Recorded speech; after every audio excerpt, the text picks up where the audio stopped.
ఈరోజు మనం పప్పు చెక్కలు ఎలా తయారు చేయాలో చూద్దాం. ఫస్ట్ బియ్యం, మామూలు బియ్యం, రేషన్ బియ్యం తీసుకొని దాన్ని మనం పిండి పట్టించేయాలి. మెత్తని పిండిని చేసేసుకోవాలి.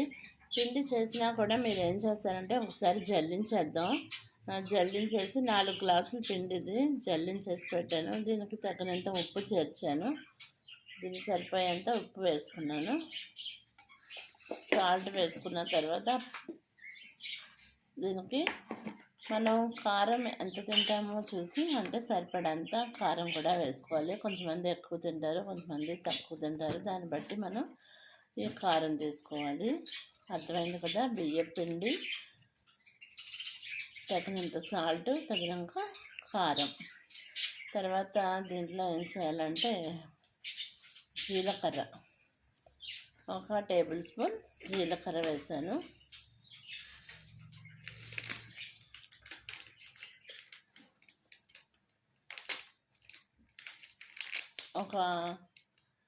కొంచెం వాము, 1/2 టేబుల్ స్పూన్ వాము తీసుకున్నాను. వాము వేసాను. వాము వేసిన తర్వాత నూపప్పు ఉంటుంది కదా, ఈ నూపప్పు కూడా ఒక 2 స్పూన్లు వేసుకోవచ్చు. చెక్కల దాంట్లో ఒక 2 టేబుల్ స్పూన్ల నూపప్పు వేసుకోవాలి. 1 టేబుల్ స్పూన్ జీలకర్ర, 1/2 టేబుల్ స్పూన్ దాన్ని ఏమంటారంటే వాము, ఒక 2 టేబుల్ స్పూన్లు ఒక 2 టేబుల్ స్పూన్లు నువ్వుపప్పు, రుచికి సరిపోయేంత సాల్ట్, కారం వేసుకున్నాము బియ్యం పిండిలో. ఇప్పుడు దీన్ని మనం కలిపేసుకోవాలి.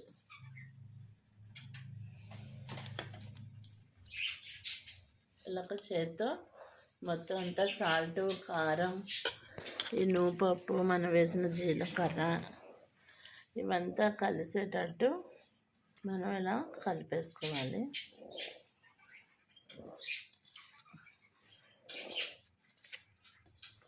చూసారా, ఇలా మొత్తం కలిసేటట్టు కలుపుకోవాలి.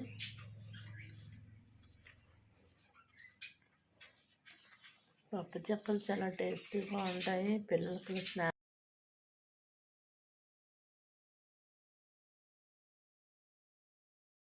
ఇప్పుడు మనం చాలా టేస్టీ అయిన పప్పు చెక్కలు ఎలా తయారు చేయాలో చూద్దాం. మొదటగా ఏం చేయాలంటే రేషన్ బియ్యాన్ని తీసుకొని పట్టించేయండి. పిండి పట్టించేసిన తర్వాత ఆ పిండిని మళ్ళీ జల్లెడ పెట్టి జల్లించేయండి. జల్లించిన తర్వాత ఇలా పిండిని అంతా ఒక బేసిన్లో వేసుకోండి. ఆ బేసిన్లోనే ఏం చేస్తారంటే రుచికి తగినంత సాల్ట్ వేసేయండి. సాల్ట్ తర్వాత కారం తర్వాత 1 టేబుల్ స్పూన్ జీలకర్ర, 1/2 టేబుల్ స్పూన్ వాము, 2 టేబుల్ స్పూన్ల నూపప్పు ఇవన్నీ వేసుకొని బాగా చేత్తో ఇలా కలిపేసుకొని పక్కన పెట్టండి.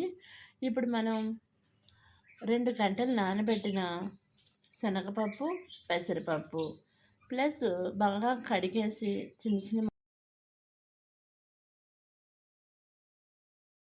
ఇలా పిండిలో ఇవన్నీ వేసేసుకొని బాగా కలుపుకున్న తర్వాత నూనెని గోరువెచ్చని చేసి గోరువెచ్చని నూనె ఒక 2 టేబుల్ స్పూన్లు వేసుకోండి. ఇలా 2 టేబుల్ స్పూన్లు వేసి మళ్ళీ ఒకసారి కలిపేసుకోండి. ఈ నూనె కూడా గోరువెచ్చనిగా ఉండాలి. తర్వాత 2 గంటల పాటు నానబెట్టిన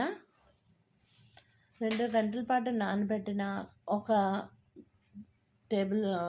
గరిట అంటే ఒక టేబుల్ స్పూన్, 2 టేబుల్ స్పూన్ల పెసరపప్పు, 2 టేబుల్ స్పూన్ల శనగపప్పుని ఇలా 2 గంటల పాటు నానబెట్టేసి నీళ్ళలో నుంచి తీసేసి అవి కూడా ఇందులో వేసుకోవాలి. నానబెట్టిన శనగపప్పు అండ్ పెసరపప్పు వీటిని కూడా వేసేసుకొని గోరువెచ్చని నూనెతో బాగా కలిపేసిన తర్వాత ఇప్పుడు ఏం చేయాలంటే కరివేపాకును కూడా చిన్న ముక్కలు చేసి కట్ చేసి దాన్ని కూడా ఇందులో కలిపేద్దాము. ఇలాగ సన్నగా తరిగిన కరివేపాకును కూడా మనం ఇందులో వేసేసుకోవాలి. కరివేపాకును కూడా వేసుకొని గోరువెచ్చని నీళ్లు తీసుకొని అంటే స్టవ్ మీద గోరువెచ్చగా నీళ్లు పెట్టుకొని ఆ నీళ్ళని కొంచెంగా వేసుకుంటూ కలుపుకోవాలి. మనం ఇలా మొత్తం కొంచెం కొంచెం నీళ్ళు ఒకేసారి ఎక్కువ నీళ్ళు వేసేసామంటే అది మెత్తగా ఇదైపోతుంది.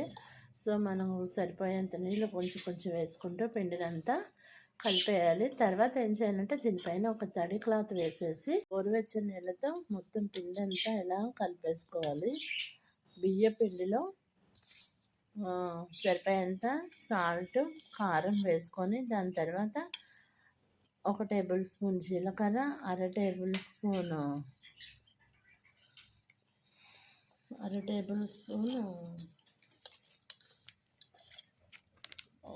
స్పూన్ జీలకర్ర వేసుకోండి మొదటగా. 1/2 టేబుల్ స్పూన్ వాము, 2 టేబుల్ స్పూన్లు నువ్వుపప్పు వేసుకొని తర్వాత మనం గోరువెచ్చని ఆయిల్ వేసుకొని ఆయిల్తో కలిపేసుకోవాలి. అది కలిపిన తర్వాత మళ్ళీ కరివేపాకుని తీసుకొని దాన్ని చిన్న చిన్న ముక్కలు చేసి దాన్ని కలుపుకోవాలి. తర్వాత 2 గంటలు నానబెట్టిన పచ్చిశనగపప్పుని, పెసరపప్పుని రెండింటిని 2 గంటలు నానబెట్టి వడకట్టేసి దాన్ని కూడా ఇందులో వేసి మొత్తం ఇలా పిండి కలిపేసుకొని తర్వాత గోరువెచ్చని నీటితో ఈ పిండి అంతా ఫుల్ కలిపేసుకొని పైన తడి క్లాత్ పెట్టేసి మనం అలా ఒక అరగంట ఉంచేద్దాం. తర్వాత చెక్కలు చేసే ప్రాసెస్ చూపిస్తాను. ఇలా చూస్తారా పిండి అంతా మెత్తగా కలిపేసుకోవాలి. కలిపేసుకొని ఒక తడి క్లాత్ దీనిపైన వేసి ఉంచేద్దాం. సరే ఇలాగ మెత్తగా మనం పిండిని అంతా కలిపేసుకున్నాము.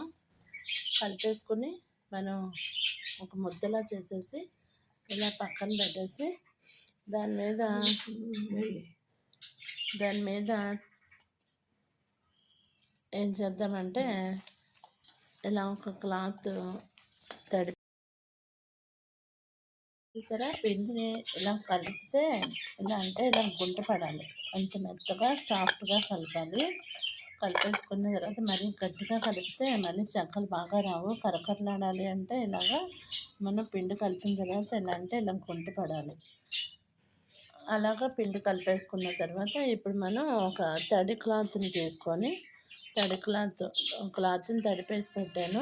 ఆ తడి క్లాత్ని తీసి దీని మీద వేసి ఒక 1/2 అవర్ మనం దీని జోలికి వెళ్ళకుండా దీన్ని ఒక సైడ్ని పెట్టేసుకుందాం. ఓకేనా? 1/2 అవర్ తర్వాత పప్పు చెక్కలు తయారు చేసుకోవచ్చు. చూసారా ఇప్పుడు మనం ఈ ముద్ద తీసుకొని ఇలా చిన్నలు ఒక అరగంట మనం తడి క్లాత్ పెట్టి నానబెట్టాం కదా. ఇప్పుడు ఈ ముద్ద తీసుకొని మనం ఇలా చిన్న ముద్దలు ఇలా కవర్లైనా లేకపోతే మీ ఇంట్లో అరిటాకు ఉంటే అరిటాకు తీసుకోండి. అరిటాకు లేకపోతే ఇలాంటి కవర్లు మరి తప్పదు కాబట్టి యూజ్ చేయాలి. దాని మీద ఇలాగ పప్పు చెక్కలు ఇలా ఒత్తుకోవాలి. ఒకేసారి కొంచెం ఫాస్ట్గా అవ్వాలనుకుంటే మనం ఇలాగ కవర్లని ఇలా కట్ చేసి పెట్టేసుకొని వీటి మీద ఇలా ఒత్తేసి ఇంత లోపల మనం బాణాలు తీసుకొని ఆయిల్ పోసి డీప్ ఫ్రై అయ్యేంత వరకు వేడి చేద్దాము. అర్థమైంది కదా? మనం తడి క్లాత్ పెట్టేసి ఉంచాం కదా. ఈ పిండిని తీసుకొని ఇలా చిన్న ముద్దలు చేసి ఇలా కవర్స్ మీద పప్పు చెక్కలు ఒత్తుకొని ఉంచుకుందాము. మాకు అరిటాకులు లేవు కాబట్టి కాన్బెడ్ పొజిషన్లో ఇలా కవర్ల మీద వేసాము. అరిటాకులు పాసిబిలిటీ ఉన్న వాళ్ళు అరిటాకుల మీద వేసుకోండి. ఇప్పుడు ఒక మూకుడు తీసుకొని దానికి డీప్ ఫ్రైకి తాగినంత ఆయిల్ వేసాము. ఆయిల్ వేసిన తర్వాత ఇలా ఒత్తుకున్న పప్పు చెక్కలను తీసి ఇలాగా వేసి ఇప్పుడు స్టవ్ సిమ్లో పెట్టుకోవాలి. ఆయిల్ వెచ్చపడేంత వరకు మనం హైలో ఉన్న పప్పు చెక్కలు వేసిన తర్వాత మాత్రం స్టవ్ సిమ్లో పెట్టుకోండి. సిమ్లో పెట్టుకొని పప్పు చెక్క చూడండి కొంచెం పైకి వచ్చేంత వరకు మనం అసలు గరిటె పెట్టద్దు. చూడండి అలా మునిగిపోయింది, కొంచెం పైకి తేలుతూ ఉంటుంది. అప్పుడు మాత్రమే మనం గరిటెతో తిప్పాలి. సో చాలా ఈజీ అయిన ప్రాసెస్. మనం చూసారా ఇలాగ ఒకే కవర్స్ ఇలా కట్ చేసేసుకొని మనం ఇలా పప్పు చెక్కలు చేసుకొని బట్టి ఫాస్ట్గా అయిపోతుంది. చాలా ఈజీ ప్రాసెస్, హెల్దీ. పిల్లలకు కూడా ఇందులో నువ్వుపప్పు అన్నీ వేసి ఉంచుతాం కాబట్టి చాలా హెల్దీ. అండ్ మైదా అలాంటివి ఏమీ యూస్ అయ్యాం కాబట్టి బియ్య పిండే కాబట్టి పిల్లలకి డైజెషన్ కూడా మంచిది. మళ్ళీ ప్లస్ ఇందులో వాము, జీలకర్ర, కరివేపాకు అన్నీ మంచివే కదా ఇందులో యూస్ చేసిన వస్తువులు. సో పిల్లలకు కూడా హెల్త్ కూడా మంచిది. ఇది ఆయిల్ కూడా ఎక్కువ పట్టదండి. ఫ్రై చేసినప్పుడు ఆయిల్ కూడా ఎక్కువ పట్టదు మనకు. సో ఈ రెసిపీని తప్పకుండా ట్రై చేయండి. పప్పు చెక్కలు చాలా ఈజీ అయినవి, హెల్త్కి మంచిది. చూసారా ఎంత బాగుంటాయో, మనం చెప్పినట్టు వింటాయి ఇవి. చాలా నీట్. మళ్ళీ ఒకసారి చెప్తున్నాను, మనం తడి క్లాత్ పెట్టి ఇలా బేసిన్లో తడి క్లాత్ పెట్టి ఇలా పిండి ఉంచుకున్నాం కదా, చూడండి ఎంత బాగుందో, ఎంత స్మూత్గా ఉందో చూసారా. మనం ఇలా పెడితే ఇలా లోపలికి వెళ్ళిపోవాలి చెయ్య, అప్పుడే బాగా మెత్తగా పిండి మనం కలుపుకున్నట్టు లెక్క. ఇలా తడి క్లాత్ మాత్రం మనం చేసేంత వరకు అలా ఉంచుకోవాలి. దాంట్లో నుంచి ఒక చిన్న ముద్ద తీసుకొని దాన్ని ఇలాగా ఆయిల్ ఒక చిన్న దాంట్లో ఆయిల్ తీసుకొని ఆయిల్తో ఇలాగ కొంచెం చిన్న ఉండల్లా చేసుకుని పెట్టుకొని ఇలా కవర్స్ ఒక 4-5 కవర్లు తీసుకొని ఈ ఆయిల్తో ఇలా ఒత్తేసుకోవాలి. చూడండి ఇలా ఉండ తీసుకొని ఇలా ఆయిల్ మీద ఇలా వత్తేయాలి. మీ ఇళ్ళలో అరిటాకు ఉంటే మాత్రం కంపల్సరీ అదే వాడండి. మా ఇంట్లో లేదు, తీసుకురావడానికి కూడా అవైలబిలిటీ లేదు కాబట్టి నేను ఇది వాడాను. చూసారా ఇలా వత్తేసుకొని మనం ఇవన్నీ కవర్స్ ఒక 6 కవర్లు తీసుకొని ఆఫ్ చేసుకొని కవర్ని ఈ కవర్ మీద వత్తేసుకొని దాన్ని మనం బాణల్లో వేసేస్తే సరిపోతుంది. అయితే ఇవి ఇంత లోపల ఫ్రై అయ్యే లోపల మనం ఒక చిన్న ఈజీ టిప్ చెప్తాను. ఇలా చిల్లులు బేసిన్ లాంటిది ఉంటే తీసుకోండి, దాని కింద ఒక ప్లేట్ పెట్టుకోండి. ఇది ఇలా పెట్టి మనం ఇది ఫ్రై అయిన తర్వాత తీసి ఇందులో వేసుకుంటే ఆయిల్ ఏదైనా ఉన్నా ఇలా కింద ఇలా స్టాండ్ లాంటిది ఉండబట్టి మనకు ఆయిల్ కింద జారిపోతుంది. సో అలాంటివి వేస్తే కొంచెం ఆయిల్ మనం కొంచెం తక్కువ వాడినట్టు ఉంటుంది. ప్లస్ టిష్యూస్ ఉంటే టిష్యూస్లో కూడా వేసేసుకోవచ్చు. కానీ నిల్వ ఉండడానికి చేస్తున్నాం కాబట్టి మనం ఇలా ఆయిల్ జల్లులో వేసేసుకుంటే ఎక్సెస్ ఆయిల్ అంతా కింద జారిపోతుంది. చూసారా ఇలా సిమ్లోనే వేయించుకోండి, అప్పుడే బాగుంటాయి. చాలా మెత్తగా చాలా క్రిస్పీగా ఉండే పప్పు చెక్కలు రెడీ అయిపోయాయి. ఇలా మనం తీసేసుకుందాము. చూసారా వేడి పప్పు చెక్కలు. ఇప్పుడు వీటిని నేను కొంచెం చల్లారిన తర్వాత మీకు అవి ఎంత క్రిస్పీగా వచ్చాయో చూపిస్తాను. చూసారా ఇప్పుడు ఆయిల్ మనం ఒక బాణలు తీసుకున్నాము, బాణల్లో ఆయిల్ డీప్ ఫ్రైకి తగినంత ఆయిల్ వేసి ఉంచాము. ఇలాగా వీటి మీద నేను ఇలా పప్పు చెక్కలు చేసేసి రెడీగా పెట్టుకున్నాను. ఈ ఆయిల్ బాగా కాకిన తర్వాత ఇందాకలోనే మళ్ళీ మనం స్టవ్ సిమ్లో పెట్టుకొని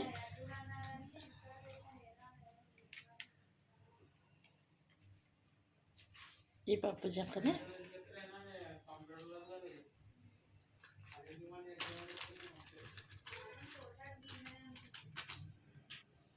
చూసారా ఇప్పుడు మనం పప్పు చెక్కలన్నీ వేసేసుకున్నాము. నేను చెప్పాను కదా మీకు పైకి ఇలాగా వచ్చేంత వరకు మనం ఏమి టచ్ చేయకూడదు. ఇలా పైకి వచ్చిన తర్వాత మనం ఒకసారి తిప్పేసుకుందాము, స్టవ్ సిమ్లో ఉంచుదాము. చూడండి పప్పు చెక్కలు ఎంత బాగా ఉంటాయో. ఇంత లోపల మనం ఆల్రెడీ ఒక వాయి తీసాం కదా, అది ఎలా వచ్చిందో చూద్దాం. చూసారా ఎంత క్రిస్పీగా వచ్చాయో, చూసారా ఎంత బాగున్నాయో చూడండి.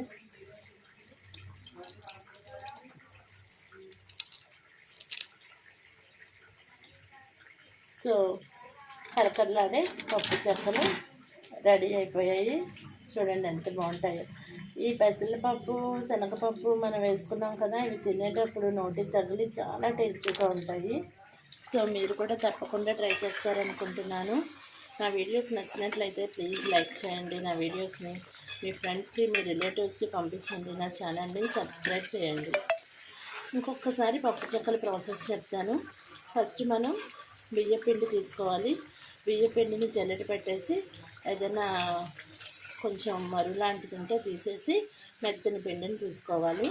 దాంట్లో రుచికి సరిపోయేంత సాల్ట్, కారం, జీలకర్ర, నెక్స్ట్ వాము, జీలకర్ర, వాము, నూపప్పు, కరివేపాకు, నెక్స్ట్ ఏంటంటే ఒక 2 గంటల ముందు నానబెట్టుకున్న శనగపప్పు, పెసరపప్పు నీళ్లు తీసేసి వడగట్టేసి వాటిని వేసేసి ఫస్ట్ ఏం చేయాలంటే ఆయిల్ గోరువెచ్చని ఆయిల్తో కలిపేయాలి పిండినంతా. తర్వాత ఏం చేయాలంటే గోరువెచ్చని నీటితో పిండినంతా కలిపేసి ఒక ముద్దలా చేసి దాని మీద మనం తడి క్లాత్ పెట్టేసి ఒక హాఫ్ అన్ అవర్ ఆ పిండిని అసలు ఓపెన్ చేయకూడదు. అలా ఒక హాఫ్ అన్ అవర్ ఉంచేసిన తర్వాత అందులో నుంచి ఒక చిన్న ముద్ద తీసుకోవాలి. మిగిలిన దాని మీద ఆ క్లాత్ అలానే ఉంచేయండి. వాటిని చిన్న చిన్న ఉండలు చేసుకొని ఒక కవర్ మీదైనా అవైలబిలిటీ ఉంటే అరిటాకు మీదన్నా మీరు ఈ పప్పు చెక్కలు వత్తేసుకొని బాణలు పెట్టుకొని డీప్ ఫ్రై కావాల్సినంత ఆయిల్ వేసుకొని ఈ పప్పు చెక్కలను అందులో వేసి ఈ రెండు సైడ్లు మనం ఇలా కరకరలాడేటట్టు వేయించుకొని ఇలా చెల్లులు దాంట్లో తీసేస్తే ఆయిల్ కూడా ఏదైనా మిగిలినా కిందకి వెళ్ళిపోతుంది. సో చూసారా మెదలదు. సో మీరు కూడా ట్రై చేస్తారనుకుంటున్నాను. నా వీడియోస్ నచ్చినట్లయితే తప్పనిసరిగా మీ ఫ్రెండ్స్కి మీ రిలేటివ్స్కి పంపించండి. మీరు మీ ఫ్రెండ్స్ నా వీడియోస్ని లైక్ చేయండి, షేర్ చేయండి, ప్లస్ నా ఛానల్ని సబ్స్క్రైబ్ చేయండి. Thank you for watching my videos. Please like, share and subscribe to my